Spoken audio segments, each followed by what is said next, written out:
hold on to these for me? Oh yeah, sure. Great. Wait. I'm just so mad at him. Let him know that picking me was the biggest mistake that he's ever made.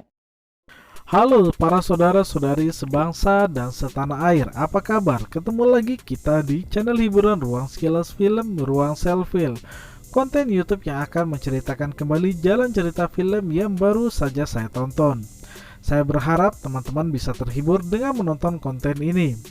Dan seperti biasa, jikalau kalian menyukai channel ini, tolong share channel ini dan rekomendasikan ke grup tongkrongan kalian, grup arisan, atau grup alumni, baik tingkat SD, SMP, SMA, kuliah. Wajib belajar demi kemajuan bangsa dan negara ya. Pesan moral ini dipersembahkan oleh Ruang Selfie. I'm sure she'll give you a call whenever they get there. Brian, Kara is gone.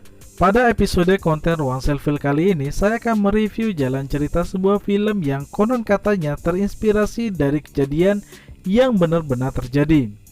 Film ini berjudul The Girl Who Escaped the Kara Robinson, sebuah film drama barat yang menceritakan tentang nasib yang dialami oleh seorang gadis muda berumur 15 tahun, di mana di usia remaja yang baru gede dan sedang enaknya jatuh cinta ini harus mengalami sebuah peristiwa pahit, yakni diculik oleh seorang predator pedofilia tingkat dewa. I also just wanted to remind you that I'm gonna. Walaupun film ini terkesan seperti film horor psikopat, namun jalan cerita dalam film ini justru menampilkan hal sebaliknya. Tidak ada scene ngeri penyiksaan maupun gambaran utuh secara seksual saat Kara diculik. Bahkan adegan polisi saat menangkap sang predator pedofil ini pun berlangsung cepat tanpa drama. Film yang berdurasi 1 jam 32 menit ini lebih mengedepankan scene emosional sang aktor utama, yakni Kara yang diperankan oleh Katie Douglas, di mana dia telah menjadi korban perkosaan, namun ia tetap tegar, kuat, dan berani menuntut atas nama keadilan untuknya. Jadi, penasaran bagaimana jalan cerita film drama ini? Luangkan waktu kalian dan nikmati jalan cerita Ruang Sekilas Film pada episode The Girl Who Escaped Kara Robinson. Selamat menonton. Hold on to these for me? Oh yeah, sure. Great. Film ini dimulai dengan adegan saat seorang gadis remaja bernama Kara yang diculik oleh om-om bertubuh tambun yang kita sebut dengan nama si Otam alias Om Tambun, di mana dia memaksa Kara masuk ke dalam sebuah kotak di dalam mobilnya. Sementara itu, Jesse, bestinya Kara, belum menyadari kalau Kara telah diculik, mencoba berteriak manja mencari bestinya tersebut untuk segera pergi bersama. Namun berkali-kali Jesse memanggil dan dia tidak menemukan Kara. Seketika itu dia pun menyadari bahwa Kara telah hilang tanpa jejak. Sementara itu, di bawah ancaman pistol si Otam, Kara dipaksa untuk diam dan mengikuti perintahnya. Sebenarnya dalam diamnya itu, Kara sedang mencoba mencari celah untuk meloloskan diri.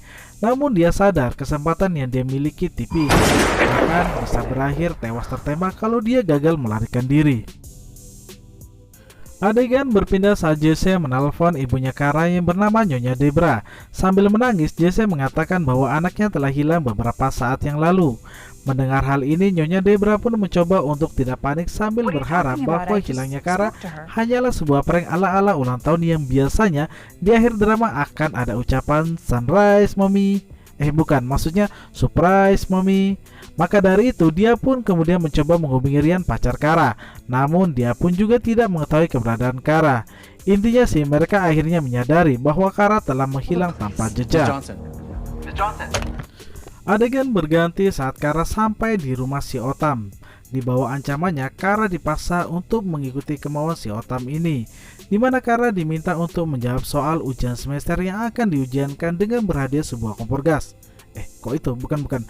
Kara diminta untuk menjawab beberapa pertanyaan si Otam berupa identitas Kara, di mana dia tinggal, dengan siapa, nomor sepatu, makanan favorit, sampai menanyakan hal-hal sensitif tentang cewek yang berkaitan dengan seks.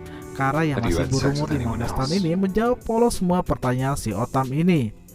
Dan setelah acara tanya jawab selesai, si Otam yang sudah merasakan hawa birahi kesetanannya kemudian segera melampiaskannya kepada Kara dengan saset-saset. Pada momen ini, Kara hanya bisa menangis dan terdiam dengan peristiwa yang tidak pernah dia bayangkan akan terjadi kepadanya. Kampret memang. Hello. Scene berpindah ke seorang laki-laki yang sedang menerima telepon. Rupanya laki-laki itu adalah ayah Kara yang telah bercerai dengan Nyonya Debra. Pada saat itu, Nyonya Debra memberitahukan tentang hilangnya Kara kepada Tuan Robinson. Mendengar hal itu, Tuan Robinson sangat kaget mendengarnya. Scene pun berpindah kembali saat Nyonya Debra dan Jesse yang tidak ingin mengulur waktu melaporkan hilangnya Kara kepada kepolisian setempat. Namun laporan mereka tidak mudah untuk diterima, di mana aturan pelaporan kehilangan di negara tersebut harus menunggu 24 jam. Jadi awalnya polisi ini terlihat ragu menerima laporan dari Nyonya Debra. Namun setelah dengan nada meyakinkan bahwa hilangnya Kara bukanlah prank garing ala negeri Konoha, dia pun menerima laporan tersebut. Adegan berganti kepada Kara yang telah dipaksa menjalani ritual bersama si Otam, yakni perkaos-perkaosan. Terlihat wajah si Otam kampret yang nampak puas sekali setelah menjalani ritual sasetnya. Sementara itu, Kara mencoba untuk tidak menangis ketakutan. Dia hanya berpikir untuk tetap tenang sambil mencari celah agar bisa melarikan diri. Dia pun mengajak si Otam ini ngobrol sambil mencari informasi. Di sisi lain, si Otam yang melihat Kara yang terlihat tenang dan supel memberikan respon positif kepadanya, di mana si Otam ini mengatakan bahwa dirinya tidak berniat untuk membunuh Kara asal Kara mematuhi semua kehendak si Otam. Dia pun bersedia melepas Kara asal mau tutup mulut atas apa yang barusan terjadi. Mendengar hal ini, Kara semakin rileks dan mencoba menjadi gadis yang menyenangkan bagi si Otam demi mendapatkan informasi dan menemukan jalan untuk melarikan diri.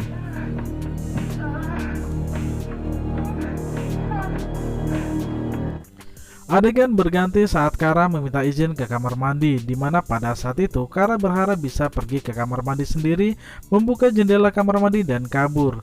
Namun hal itu tidak seindah bayangan seperti yang dia lihat dalam film-film Tom and Jerry, di mana si kampret Otam bukannya mengizinkan malah ikut dan melihat aktivitas si Kara dengan membiarkan pintu kamar mandi yang terbuka. Dasar memang si Tambun yang otaknya sudah pindah ke lutut. Setelah dari kamar mandi, Kara membantu si Otam di dapur menyiapkan makan malam. Pada momen itu, dia melihat beberapa kartu nama dan nomor telepon yang tertempel di kulkas. Selain itu, Kara juga melihat beberapa catatan perjalanan yang hendak dilakukan oleh si Otam, yang rupanya dia telah memiliki seorang istri. Stop. Adegan berpindah ke sebuah kantor polisi di mana Nyonya Debra bertemu dengan seorang sheriff. Singkat cerita, saat sheriff mendengar laporan dari Nyonya Debra tentang hilangnya Kara, dia masih belum bisa percaya. Sheriff mencoba memberikan asumsi tentang hilangnya Kara dengan mengatakan, mungkin dia pergi ke pasar, nonton Liga Inggris di balik kampung, atau sedang main peta umpet, atau mungkin sedang singgah di alam lain. Namun Nyonya Debra membantahnya dan mengatakan dengan penuh keyakinan bahwa anaknya telah hilang diculik oleh seseorang. Dan pada akhirnya dia pun memberikan perintah kepada seorang detektif untuk mencari keberadaan Kara. Scene berlanjut kembali ke rumah si Otam, di mana sebelum beranjak tidur bareng, Kara melihat sebuah kotak misterius yang akan menjadi kunci kejahatan si Otam selama ini. Kara mencoba mengingat kotak itu dan semua yang dia lihat di rumah si Otam, sebelum dia dipaksa kembali masuk ke dalam sebuah kamar dengan tangan serta kakinya yang diikat supaya tidak bisa melarikan diri. Kata si Otam, saatnya kita tidur. Adegan berganti keesokan harinya saat Kara membuka mata dengan tangan kakinya yang masih terikat. Kara pun sekilas melihat ke arah si Otam yang masih terlelap tidur tidak bergerak. Pada momen ini Kara meyakini bahwa ini adalah momen yang tepat untuk melarikan diri. Maka dengan perlahan-lahan Kara membuka ikatan tali yang ada pada tangan dan kakinya. Setelah itu Kara mencari arah pintu keluar, membuka satu persatu kuncinya, dan dia pun segera berlari kencang mencari pertolongan. Beruntung dia menemukan sebuah mobil yang sedang berjalan dan meminta tolong kepadanya untuk membawanya segera ke kantor polisi. Please. Dan saat Kara sampai di kantor polisi tanpa ucapan salam pembukaan dan drama penuh tangisan, Kara mengatakan langsung identitasnya kepada polisi. Dia pun mengatakan bahwa dirinya adalah korban penculikan yang baru saja melarikan diri. Pada awalnya, polisi yang mendengar Kara belum ngeh dengan kejadian yang baru saja menimpa gadis itu. Namun setelah dia diminta menjelaskan ulang tentang kasus penculikannya, seketika itu semua terlihat menjadi lebih serius. Apalagi saat muncul nama Kara Robinson yang telah dilaporkan sebelumnya sebagai seorang korban yang hilang. Semuanya menjadi terlihat lebih haru saat Kara akhirnya bisa berbicara dengan ibunya. Suara tangis Kara pecah, dan pada saat itu ibunya berjanji akan datang menjemputnya segera. Adegan berganti saat Kara akhirnya menemukan ibunya. Dalam momen ini, keduanya saling berpelukan. Tidak hanya Kara dan ibunya yang menangis, namun seluruh semesta juga ikut bersedih dengan pertemuan di antara keduanya. Adegan berlanjut saat polisi dengan skuad lengkap plus senjata mencoba menerobos kediaman si Otam yang sudah melarikan diri. Para polisi yang begitu semangat mencari keberadaan si Otam atas tuduhan pemerkosaan ini kemudian mencoba mencari bukti lain dan posisi keberadaannya. Mereka pun mengobrak-abrik rumah si Otam, namun mereka tidak menemukan keberadaannya kecuali sebuah bukti-bukti baru yang berhasil mereka temukan, di mana sepertinya si Otam ini bukan sekali ini saja telah melakukan tindakan perkosaan terhadap gadis remaja. Singkat cerita, polisi senior ini pun mencoba mengaitkan kasus si Otam ini dengan kasus kriminal lainnya. Scene menuju ke sebuah rumah sakit di mana Kara dan Nyonya Debra sedang mengantarkan Kara untuk diperiksa secara intensif terkait kondisi jiwa, badan, serta memastikan wajah pelaku, di mana Kara yang masih mengingat detail wajah si pelaku dengan mudah menunjukkan wajah si Otam tersebut kepada polisi. Tidak hanya itu, Kara juga memberikan detail informasi lain yang mungkin bisa menjadi petunjuk untuk menemukan keberadaan si Otam yang memiliki nama asli yakni Evonis. Dan setelah itu wajah si Otam dalam bentuk pamflet mulai terpampang sebagai seorang residivis berbahaya yang dicari oleh seluruh polisi wilayah setempat. Bahkan sesama polisi senior kemudian mengidentifikasi antara bukti yang mereka temukan di rumah si Otam ini dengan kasus hilangnya beberapa gadis remaja lainnya. Intinya mereka menduga kuat bahwa si Otam adalah seorang buronan residivis psikopat pedofil yang suka berburu gadis muda kemudian dia bunuh. Adegan kemudian kepada Kara yang telah selesai melakukan uji kendaraan bermotor. Maksudnya tes uji kesehatan. Pada momen itu keluarga dan teman Kara datang untuk memberikan motivasi kepada Kara agar lebih kuat. Walaupun terlihat wajah sang ibu yang terlihat murung seakan tidak percaya dengan nasib yang baru saja dialami oleh anak sematawayangnya. Namun sayangnya pada momen ini Kara terlihat tidak ingin membagi detail perkosaan yang menimpa dirinya kepada sang ibu. Kara terlihat ingin memendamnya sementara dan menenangkan diri. Scene kemudian berpindah saat Kara berbicara dengan Polwan alias polisi wanita. Bersama ibu Polwan, Kara merasa heran kenapa banyak sekali polisi yang berjaga di sekitar rumahnya. Polwan ini pun menjawab bahwa keberadaan mereka tidak lain adalah untuk mengamankan Kara agar lebih aman dari Otam yang belum bisa tertangkap. Kara yang masih tertekan dan ingin menenangkan diri menjawab bahwa dirinya tidak membutuhkan semua pengamanan ini. Namun sekali lagi Kara juga tidak bisa menolaknya karena ini adalah prosedur pengamanan kepolisian. Scene kembali berlanjut saat Kara dan Nyonya Debra berdebat pada waktu itu, di mana Kara meminta izin untuk bisa keluar rumah kepada ibunya. Kara ingin hidup normal kembali, dia ingin hidup tanpa bayang-bayang masa lalu kelam yang baru saja menimpa dirinya. Namun Nyonya Debra masih berat mengizinkan Kara untuk pergi keluar rumah. Perdebatan mereka pun berakhir saat Jesse datang berkunjung. Kara menghampiri Jesse dan membawanya ke kamar Kara di lantai 2, di mana Kara pada waktu itu meminta Jesse untuk bersifat normal dan mengabaikan peristiwa buruk yang baru saja terjadi. Walau berat, Jesse mengiyakan demi bisa mengembalikan lagi sosok Kara yang bisa lepas dari masa lalu. I'm sorry to say. Scene Dad. berganti kembali ke Ashley, kantor polisi di mana seorang No. polisi sedang menginterogasi seorang perempuan muda yang ternyata dia adalah istri dari si Otam Evonis. Singkat cerita, istri si Otam yang bernama Mbak Pirang ini mengatakan bahwa dirinya sama sekali tidak tahu keberadaan si Otam Tambun ini. Setelah itu, polisi juga menanyakan tentang si Otam ini kepada saudarinya, di mana pada akhirnya dari pengakuan saudari inilah dia mengatakan keberadaan si Otam Tambun yang berada di sebuah penginapan. Gak pakai lama, saset-saset ala polisi Amerika, mereka pun segera menuju ke TKP. Namun sayang 2000 sayang, si Otam telah berpindah tempat. Mereka tidak menemukan apapun kecuali pakaian anak perempuan yang berhasil mereka sita. Walaupun mereka gagal menemukan si Otam, namun kepolisian telah memastikan dan mengaitkan antara bukti-bukti baru yang mereka temukan dengan hilangnya beberapa gadis remaja yang hilang tanpa jejak. Intinya si Otam ini bukan hanya sekedar Om Tambun biasa, namun dia adalah seorang psikopat berantai, pedofil tingkat dewa dan perusak masa depan bangsa dan negaranya. Not if you don't. Adegan berganti kembali kepada Kara yang sedang berjemur di luar rumah. Saat itu seorang sheriff senior berbicara kepadanya. Namun dari cara bicaranya, sikap empati polisi senior ini terlihat malah seolah menekan Kara secara emosional. Namun sekali lagi, Kara adalah Kara. Dia adalah seorang gadis yang memiliki cara tersendiri dalam menangani trauma yang dia hadapi dengan mencoba kembali hidup normal tanpa harus menangisi nasibnya dan mengurung diri. Tidak lama kemudian datang seorang polisi lain bernama Riklan yang memperkenalkan diri dan mengajak Kara berbicara. Namun kali ini polisi yang mengajaknya berbicara memiliki pendekatan yang berbeda. Dia terlihat sebagai seorang teman, bukan sebagai seorang polisi bagi Kara. Polisi tersebut bahkan mengucapkan terima kasih kepada Kara.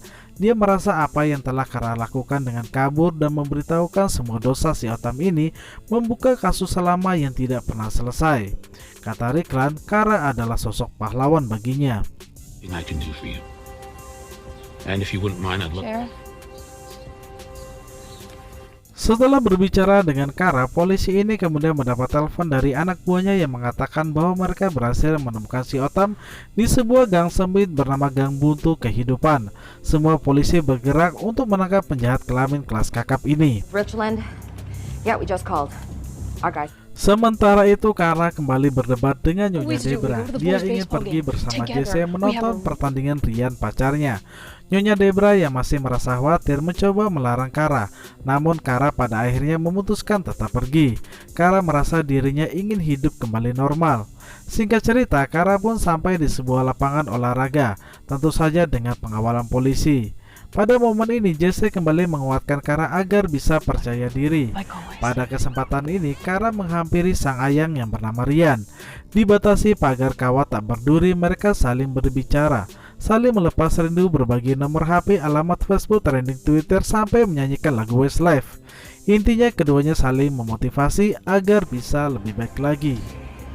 Adegan berlanjut saat para polisi sedang bersiaga untuk menangkap si Otam, di mana setelah sekian purnama mereka menunggunya sambil menonton deklarasi Capres negara Indonesia. Akhirnya mereka menemukan si Otam ini. Terjadilah aksi kejar-mengejar antara polisi dan si Otam ini. Terlihat si Otam walaupun berbadan tambun, namun bisa berlari kencang menghindari polisi. Sampai pada akhirnya si Otam terkepung dari dua arah. Polisi ini pun dengan damai meminta si Otam untuk menyerah. Si Otam yang sudah terdesak akhirnya memilih menyerah dengan kehidupannya dengan cara membunuh dirinya dengan satu tembakan di kepalanya. Dan seketika itu malaikat penjaga neraka mengucapkan selamat datang di gerbang neraka kepada si Otam kampret ini. Scene kembali ke lapangan di mana Rian, Kara, dan Jesse tampak semangat menjalani dan menonton pertandingan baseball. Teriakan Kara pun terdengar menggema di telinga Rian. Sebuah hari yang indah setelah melewati hari yang kelam dalam hidup Kara. Adegan berlanjut keesokan harinya. Kara bangun dengan hari yang baru yang masih mencoba memendam trauma. Nyonya Debra tampak semangat dengan membuat sarapan untuk anak sematawayangnya. Namun perselisihan di antara keduanya kembali terjadi.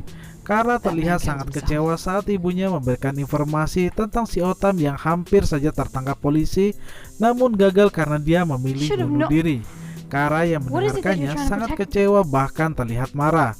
Kenapa dia tidak diberitahukan sejak awal berita itu? Kara pun berlari menuju rumah untuk menenangkan diri.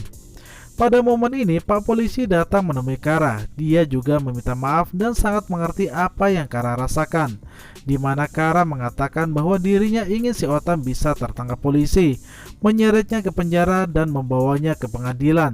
Pada waktu itu, Kara akan siap bersaksi untuk mendapatkan keadilan untuknya. Namun semua keinginan itu telah hilang. Di tengah rasa kecewanya, polisi baik ini mengatakan bahwa dirinya juga kecewa, namun semua sudah berlalu. Selanjutnya, Pak Polisi ini tetap memberikan sikap hormatnya kepada Kara, di mana karena keberanian Kara dan kemampuannya jugalah yang membuat kasus si Otam ini terkuak dan tuntas. Singkat cerita, dia pun ingin merekrut Kara di lain waktu untuk menjadi bagian dari kepolisian. And as for Ivanitz, film ini pun berakhir dengan ucapan maaf dari Kara kepada ibunya. Keduanya mencoba mengikhlaskan semua yang telah berlalu. Sebuah akhir cerita yang sangat mengharukan, namun salut kepada sosok Kara yang berani, kuat, dan mau memaafkan keadaan. I'm still me. Terima kasih teman-teman yang sudah menonton jalan cerita film tentang Kara Robinson ini hingga akhir. Mohon maaf jika ada salah kata dalam pengucapan alur cerita. Maklum, saya hanya manusia biasa yang banyak salah dan banyak bermimpi.